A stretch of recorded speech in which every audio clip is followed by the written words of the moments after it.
Aragla gur chailsibhéad seo chuid de scéaltaí na seachtaine. Tá stadas ifigul céarna is tá againn Gaeilge san Aontas Eorpach a lorg ag an Spáin don Mhuascais, don Catalónis agus don Galísis. Tá Pedro Sánchez prío éireann na Spáine i ggéirí tacaíocht de bhailú ó pháirtithe na scaraníthe le fannacht a guacht. Tá Jim McGuinness ceappa a rís ina bhainisteoir ar oireann hinseir pelle a gún na ngáil. Tá muintir hiarchonal ag súil go níoraithe le fear na nglantach forann a chunde a chur ar bhuathar a lasa a rís agus go mééis de canú faoi Jimmy ag buchan cluichí ar rís. Tá an túir ar an legan Gaeilge de chartaí taro Rider Waite.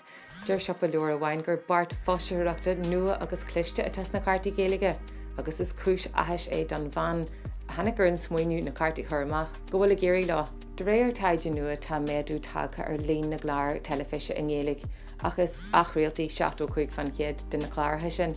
Ceá TG cethir schedule an uair an teachtain seo agus chaith Brendan McGarrett ar léirmheastóir telefise súil ar bhfuil roin ar an schedule. Bhí go leor ceistena ag fan schedule nua ceann acu na cabhfuil an dramaíocht. Sta go leor Gaeilge ar album nua Hosier an tuairisc omrateach as Cailwantan agus é caint faoi hahacht na teanga dear Hosier go bhfuil an tau orainn nach ró cultúr na ngiail scrista ar fad ag an cholínachas. Tá chaill scéalta ar Tuairisc.